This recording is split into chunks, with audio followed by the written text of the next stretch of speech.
ماه آمادگی برای رمضان. ماه رجب سپری گردید و شعبان فرا رسید.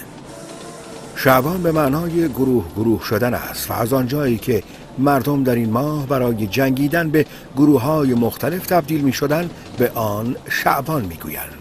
شعبان، آیا می دانید شعبان از چه اهمیتی برخوردار است؟ این ماه ماه آمادگی برای رمضان و مهیا شدن برای روزه گرفتن است. ام المؤمنین عایشه صدیقه رضی الله عنها میگوید نبی اکرم صلی الله علیه و آله و سلم در هیچ ماهی به اندازه ماه شعبان روزه نمی گرفت. از آنجایی که بسیاری از مردم در ماه شعبان غفلت می‌ورزند، رسول الله صلی الله علیه و آله و سلم در این ماه بسیار روزه می گرفت. همچنین در این ماه پرونده اعمال سالانه انسان به سوی پروردگار بالا برده می شود.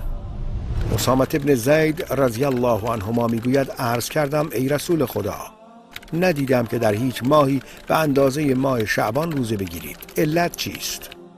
پیامبر اکرم صلی الله علیه و آله و سلم فرمود از آنجایی که این ماه میان رجب و رمضان قرار دارد و مردم در آن غفلت می‌ورزند، همچنین در این ماه پرونده اعمال انسان به سوی پروردگار جهانیان بالا برده می شود. من دوست دارم که در حالت روزه اعمالم به سوی پروردگار بالا برده شود.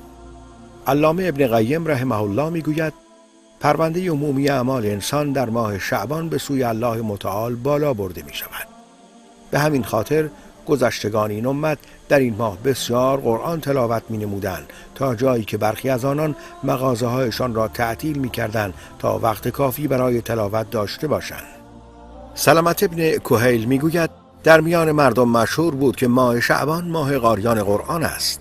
همچنین مردم در این ماه به فقرا و مساکین کمک می نمودند تا افراد ناتوان بتوانند با خیال راحت بدون اینکه نگران نفقه خانواده هایشان باشند به استقبال رمضان بروند.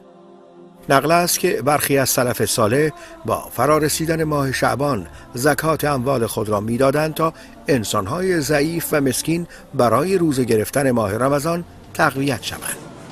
ماه شعبان در حقیقت یک تمرین برای استقبال ماه رمضان با آمادگی کامل است.